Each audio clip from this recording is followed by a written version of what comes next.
the OBR, Richard Hughes. He is the man that leads the OBR, the Office for Budget Responsibility, which, of course, published the budget ahead of times, which led to market impacts.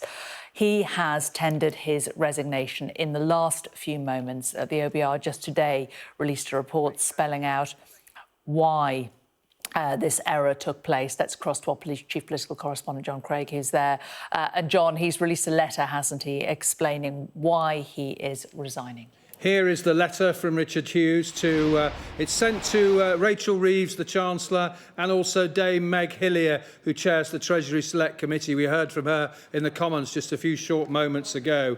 And in the 6-paragraph letter, in the 5th paragraph, he says, "I've decided it's in the best interests of the Office of Budget Responsibility for me to resign as its chair and take full responsibility to the shortcomings identified in the report." That's the report that has emerged today and was quoted by James Murray, the Chief Secretary to the Treasury, in his statement in the House of Commons a short time ago.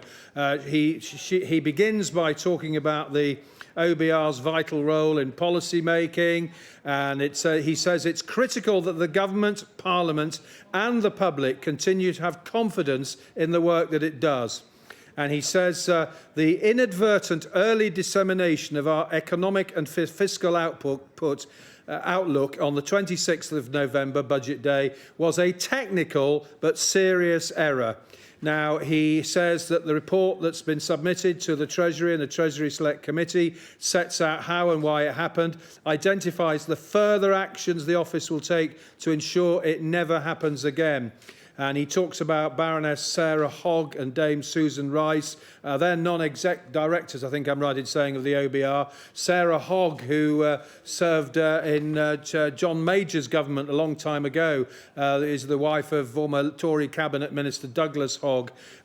Clearly, they've been instrumental, perhaps, in this decision. He says, by implementing the recommendations in this report, I'm certain the OBR can quickly regain and restore the confidence and esteem that it's earned through 15 years of rigorous independent economic analysis. And then he says, but I also need to play my part enabling the organisation that I have loved leading for the past 5 years to quickly move on from this regrettable incident. And then he says that's why he's decided it's in the best interests of the OBR for him to resign. The final paragraph, he thanks his predecessor, Robert Choate, and he thanks present members, David Miles, Tom Josephs, Charlie Bean, Andy King, and various other members of staff for being wonderful colleagues.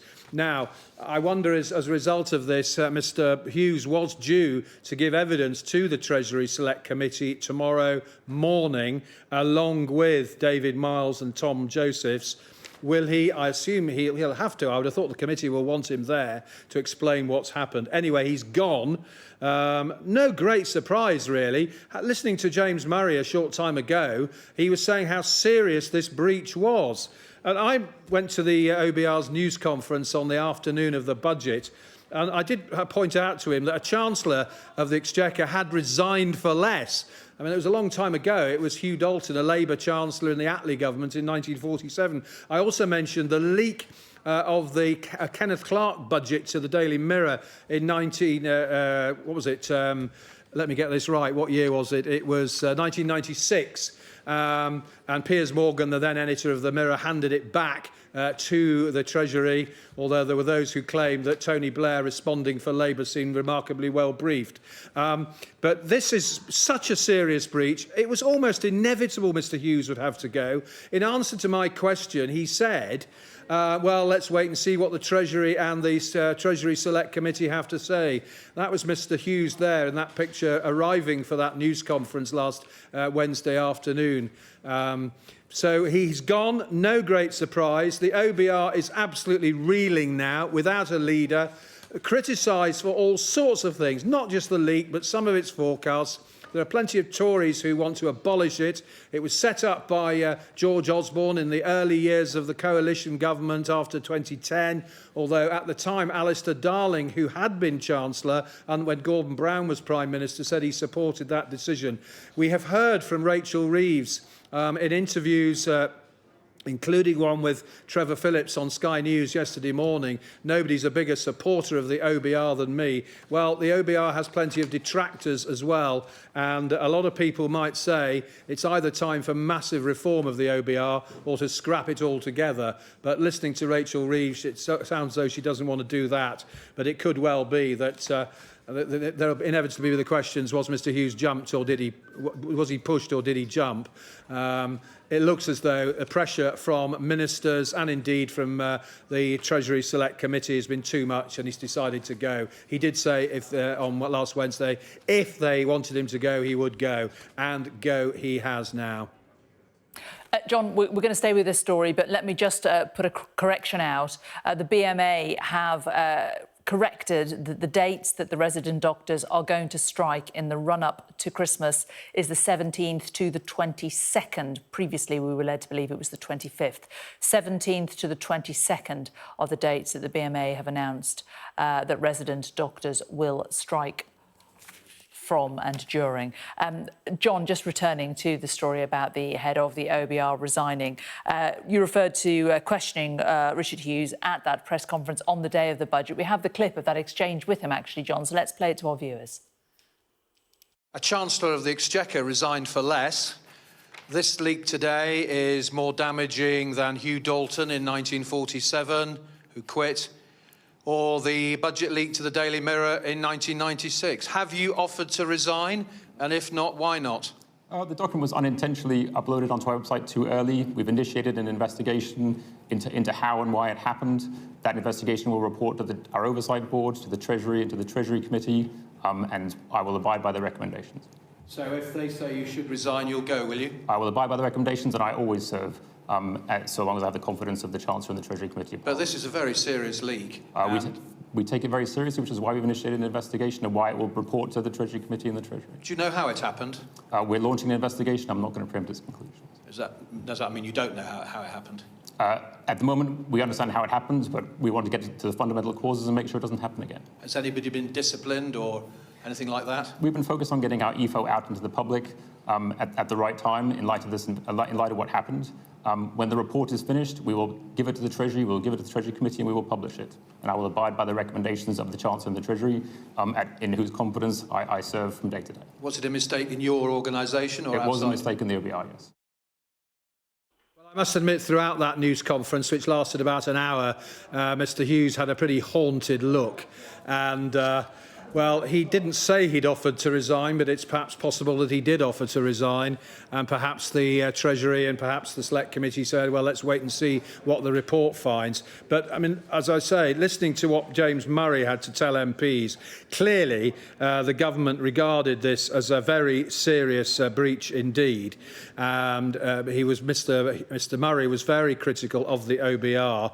That statement he gave to MPs a short time ago was in two parts on Rachel Reeves misleading the public, the Cabinet and MPs. He said, no, not at all. But when it came to talking about the leak from the OBR last Wednesday, he was hugely critical. And so it is no surprise, really, that Mr. Hughes has gone. As he says in his letter, he's done the job for the past 5 years.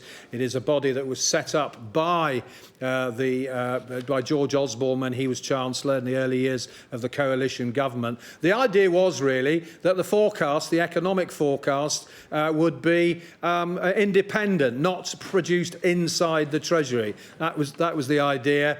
A bit like, I suppose, going back even further when Gordon Brown gave the Bank of England independence. Previously, the Treasury set interest rates. So we shall see what happens to the OBR. As I say, there are a number of hearings over the next 2 days.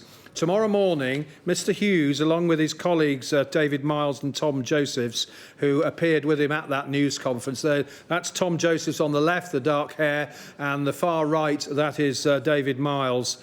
And the person chairing it, that is Laura Gardner, Chief of Staff of the OBR. So will more heads roll? It's entirely possible. But anyway, Mr. Hughes has gone. No great surprise, given the seriousness of the leak and indeed how seriously the government views it, as Mr. Murray told MPs. Indeed, although I suppose it's interesting to point out that him leaving or the suggestion that he should resign certainly wasn't a recommendation of the report, John. Let's just, in the last few minutes, as we've been breaking this, they're discussing it in the Commons. The Chief Secretary to the Treasury, James Murray, was on his feet, and this was how he received the news. Well, Madam Deputy Speaker, I understand events are moving quickly, and I understand from messages passed to me there has been an event, the chair of the OBR has resigned, is what I understand from messages passed to me. Dr. Luke Evans. Thank you, Madam Deputy Speaker. And through the morass of the leaks, one thing is crystal clear. This Labour government broke its manifesto commitment.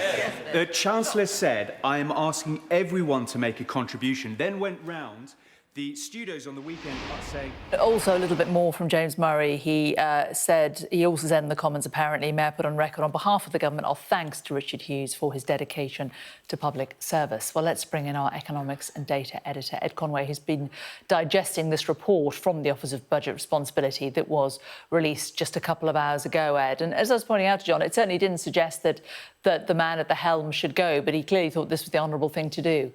Yeah, I mean, to be honest with you, the rumours have been circulating for a little while around Whitehall about this being a possibility. It's worth just kind of taking note of the time that announcement happened. It happened just after 4:30. What happens after 4:30? Well, markets close, particularly the gilt markets in the UK. So I suspect that this had been known about for a little while, or suspected, and then finally he took that decision and made that announcement. There you can see Richard Hughes sent that letter to the Chancellor Treasury Select Committee that he was standing down. And I think, as John Craig was saying a moment ago, I mean, in some respects, not a surprise. There has never been, and you know, everyone will remember if you were watching on Budget Day itself, we've never, I think a lot of us were dumbfounded, there's never been a leak like this before, of this kind of severity. The OBR themselves, when what you're looking at there in that press conference, they were all internally dumbfounded as well. I know from having spoken to people there, and also you can see it in the report that was just released. They didn't realise that this vulnerability existed on their website. They didn't realise when they uploaded this PDF, so the file that eventually was the bones of the budget, essentially. They didn't realise that was also available online and that anyone could have guessed the address, and they had believed that they had assurances that wouldn't be the case. But nonetheless, in the end, that's kind of detail. What matters is there was a massively embarrassing, market-sensitive release of this data, which should not have been released, this report, which should not have been released for another few hours after it was. And as a result of that, there was an almighty roller coaster on government bond markets over the course of those hours. It looks very embarrassing for the government, and it completely disrupted the flow of what normally happens on Budget Day. And more to the point, it was something that the OBR is supposed to be responsible for. They're supposed to be responsible for guarding these secrets confidentially and being a part of the process whereby a budget is actually drawn up. To have that leaked is kind of unconscionable, and so I think from the moment that happened, you heard from John a moment ago, you saw his questions to Richard Hughes. I think that was an inevitable question to ask, and I think it was probably relatively, almost inevitable to expect that at some point he might act on it. My impression from behind the scenes is what's been happening in the last few days is that moment, those moments you can see there in the press conference, that's the OBR just genuinely unsure of what has even happened behind the scenes. It's taken them a few days, and now they've worked out what's happened. It doesn't look like Richard Hughes was in any way directly responsible for this, but he's in charge of the institution, and it's hard to see how he could continue given the scale of what's happened. When you think back to previous incidents of the budget having been leaked, or details of the budget being leaked, the most famous one is Hugh Dalton, the Chancellor back in the 1940s, who inadvertently, I think kind of leaked some of the details to a journalist while he was walking to the House of Commons on the way to Budget Day, and he basically instantly resigned. Well, Richard Hughes, it's taken him a few more days, but he has resigned. He's taken responsibility for this, and the result of it is that the OBR will have to look for a new chairperson, and they will have to try and work out where they go next and what kind of responsibilities and powers they'll try and put in place to ensure that something like this never happens again. But I think there's a deeper question, though, which is, what about the institution itself? and John was alluding to this a moment ago before, it's always been a controversial thing to have to do. You as the OBR are going through the government's numbers. It's an awkward thing to have this set of unelected officials who are making important decisions that have a bearing on how much the government may well have to raise taxes or cut spending and do all of these controversial things in the future. And the fact that there is tension right now between the OBR and government is not without reason. This is difficult stuff. And so I think the question now is what happens to this institution? Can it bounce back? Or does it face further travails as a result of the government being kind of unhappy with it? Because it's even before the leaks, there was tension between the Treasury and the OBR, and it will be very interesting to see how the Treasury responds to this. Do they continue to maintain their faith in it, or do they try and reform it, and to put it in other words, kind of basically make it slightly more toothless in the future?